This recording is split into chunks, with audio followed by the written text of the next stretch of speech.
Hi ಎಲ್ಲರಿಗೂ welcome back to my YouTube channel. After long time ನಾನು video ಮಾಡ್ತಿರೋದು. ಸ್ವಲ್ಪ ಬ್ಯುಸಿ ಇರೋ ಕಾರಣದಿಂದ ವೀಡಿಯೋ ಮಾಡೋಕ್ಕಾಗಿರಲಿಲ್ಲ. ಇನ್ಮೇಲೆ ಆದಷ್ಟು ಆ್ಯಕ್ಟಿವ್ ಆಗಿರೋಕ್ಕೆ ಟ್ರೈ ಮಾಡ್ತೀನಿ. ವೀಕೆಂಡ್ ಇರೋದ್ರಿಂದ ಹೊರಗೆ ಹೋಗಬೇಕು ಅಂತ ಅಂದ್ಕೊಳ್ತಿದ್ದೋ. ಹಾಗೆ ನನ್ನ ಹಸ್ಬೆಂಡ್ ಕೂಡ ಹೊರಗೆ ಸ್ವಲ್ಪ ಕೆಲಸ ಇತ್ತು. ಓಕೆ, ಅದನ್ನು ಮುಗಿಸ್ಕೊಂಡು ಹೋಗೋಣ ಅಂತ ಅಂದ್ಕೊಂಡು. ನನ್ನ ಹಸ್ಬೆಂಡ್ ಕೆಲಸ ಇದ್ದಿದ್ದು ಪಾಂಡವಪುರದಲ್ಲಿ. ಅಲ್ಲಿಗೆ ನಿಯರ್ ಬೈ ಯಾವುದಾದ್ರು ಇದೆಯಾ ಅಂತ ನೋಡಿದಾಗ ಅಲ್ಲಿಗೆ ನಿಯರ್ ಬೈ ಅನಿಸಿದ್ದು ತಣ್ಣೂರು. ಪಾಂಡವಪುರದಿಂದ ತಣ್ಣೂರಿಗೆ 10 ಕಿಲೋಮೀಟರ್ಸ್ ಆಗುತ್ತೆ. ಆನ್ ದ ವೇನೇ ಇದೆಯಲ್ಲ ಅಂತ ಅಲ್ಲಿಗೆ ಹೊರಟು. ನಿಮಗೆಲ್ಲ ಗೊತ್ತಿರುತ್ತೆ ತಣ್ಣೂರಲ್ಲಿ ಏನು ಫೇಮಸ್ ಅಂದರೆ ಕೆರೆ ತಣ್ಣೂರು. ಇವ್ರ ಹೆಸರು ಬಂದು ತಣ್ಣೂರು, ಬಟ್ ಕೆರೆ ಇರೋದ್ರಿಂದ ಕೆರೆ ತಣ್ಣೂರು ಅಂತಲೇ ಫೇಮಸ್ ಆಗಿದೆ. ಇದು ನಿಮಗೆ ಜಸ್ಟ್ ಲೈಕ್ ಬ್ಯಾಕ್ ವಾಟರ್ ಥರನೇ ಅನಿಸುತ್ತೆ.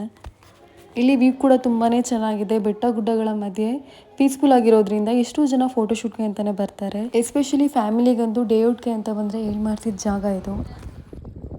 ಮೊದಲೆಲ್ಲ ಸ್ವಲ್ಪ ಫೆಸಿಲಿಟಿ ಕಮ್ಮಿನೇ ಇತ್ತು, ಅದರಿಂದ ಯಾರೂ ಸ್ವಚ್ಛತೆನ ಕಾಪಾಡ್ತಿರ್ಲಿಲ್ಲ.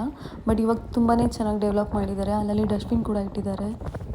ಆದಷ್ಟು ಇರೋದನ್ನ ನೀಟಾಗಿ ಯೂಸ್ ಮಾಡಿ. ಎಷ್ಟೋ ಜನ ಬರ್ತಾರೆ, ತಿಂತಾರೆ, ಬಟ್ ಅದನ್ನ ನೀರಿಗೆ ಹಾಕ್ಬಿಡ್ತಾರೆ. ಕಸ ಆಗಲಿ ಕವರ್ ಆಗಲಿ, ಬಟ್ ಡಸ್ಟ್ಬಿನ್ಗೆ ಹಾಕೋದೇ ಇಲ್ಲ. ಆದಷ್ಟು ನೀಟಾಗಿ ಮೇಂಟೈನ್ ಮಾಡಿ ಡಸ್ಟ್ಬಿನ್ಗೆ ಹಾಕಿ. ಇದು ನನ್ನ ಒಂದು ಅಭಿಪ್ರಾಯ. ಇನ್ನೇನು ಹೊರಡೋಣ ಅಂತ ಅಂದ್ಕೊಂಡು ಹೊರಡ್ತಿದ್ದೋ. ಹಾಗೆ ನನ್ನ ಹಸ್ಬೆಂಡ್ ಕ್ಲೈಂಟ್ ಕೂಡ ಸಿಕ್ಕಿದ್ರು. ಅವ್ರ ಜೊತೆ ಮಾತಾಡ್ಕೊಂಡು ಸ್ವಲ್ಪ ಅಲ್ಲೇ ಅರ್ಧ ಟೈಮ್ ಆಗಿಬಿಟ್ಟಿತ್ತು. ಕೆರೆ ತಣ್ಣೂರು ಬರೀ ಕೆರೆಯಿಂದನೇ ಫೇಮಸ್ ಏನಲ್ಲ. ಇಲ್ಲಿ ಒಂದು ಪುರಾತನ ದೇವಸ್ಥಾನ ಇದೆ. ಈ ದೇವಸ್ಥಾನ ವೈಷ್ಣವರ ಕಾಲದ್ದು. ಈ ದೇವಸ್ಥಾನ 10ರಿಂದ 11ನೇ ಶತಮಾನದ್ದು. ಹಾಗೆ ಈ ದೇವಸ್ಥಾನಕ್ಕೆ 1000 ವರ್ಷ ತುಂಬಿದೆ. ಈ ದೇವಸ್ಥಾನದಲ್ಲಿರೋ ದೇವರ ಹೆಸರು ಬಂದು ನಂಬಿ ನಾರಾಯಣ ಸ್ವಾಮಿ ದೇವಸ್ಥಾನ ಅಂತ. ಇದನ್ನು ಸ್ಥಾಪನೆ ಮಾಡಿದವರು ರಾಮಾನುಜಾಚಾರ್ಯರು. ಹಾಗೆ ಇಲ್ಲಿನ ವಿಶೇಷತೆ ಏನಂದರೆ, ಎಲ್ಲ ನಾರಾಯಣನ ದೇವಸ್ಥಾನದಲ್ಲಿ ನಾರಾಯಣನ ಬಲಗೈಯಲ್ಲಿ ತ್ರಿಶೂಲ ಇದ್ದು ಎಡಗೈಯಲ್ಲಿ ಶಂಖುವನ್ನು ನೋಡ್ಬೋದು. ಆದರೆ ಈ ದೇವಸ್ಥಾನದಲ್ಲಿ ನಾರಾಯಣನ ಬಲಗೈಯಲ್ಲಿ ಶಂಖು ಇದ್ದು ಎಡಗೈಯಲ್ಲಿ ತ್ರಿಶೂಲವನ್ನು ನೋಡ್ಬೋದು. ಈ ದೇವಸ್ಥಾನ ಸ್ಥಾಪನೆ ಆಗುವ ಮೊದಲು ರಾಮಾನುಜಾಚಾರ್ಯರು ಈ ಊರಿಗೆ ಬಂದು ತಮ್ಮ ವಿದ್ಯಾಭ್ಯಾಸವನ್ನು ಪೂರ್ಣಗೊಳಿಸುತ್ತಾರೆ.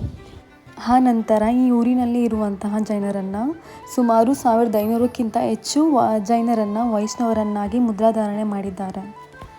ಆ ನಂತರ ಈ ದೇವಸ್ಥಾನವನ್ನು ಇಲ್ಲೇ ಸ್ಥಾಪನೆ ಮಾಡಲಾಗಿದೆ. ಹಾಗೆ ಆ ನಂತರ ರಾಮಾನುಜಾಚಾರ್ಯರು ತಣ್ಣೂರನ್ನು ಬಿಟ್ಟು ಮೇಲುಕೋಟೆಗೆ ಹೋಗಿದ್ದಾರೆ ಎಂಬುದು ಇಲ್ಲಿನ ಪುರಾತನ ಆಗಿದೆ. ಈ ದೇವಸ್ಥಾನ ತುಂಬಾ ಪೀಸ್ಫುಲ್ ಆಗಿದೆ. ಟ್ರೆಡಿಷನಲ್ ಫೋಟೋಶೂಟ್ಗಂತೂ ಹೇಳಿ ಮಾಡ್ತಿದ್ದ ಜಾಗ ಇದು.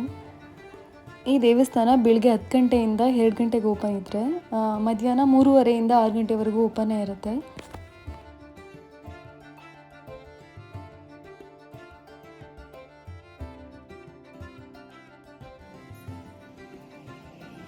ಹಾಗೆ ಈ ದೇವಸ್ಥಾನದ ಬಗ್ಗೆ ನನ್ನ ಕೈಲಿ ಎಷ್ಟಾಗುತ್ತೋ ಅಷ್ಟು ನಾನು ಇನ್ಫಾರ್ಮೇಷನ್ನ ಕಲೆಕ್ಟ್ ಮಾಡಿದ್ದೀನಿ ಅಂತ ಅನ್ಕೋತೀನಿ.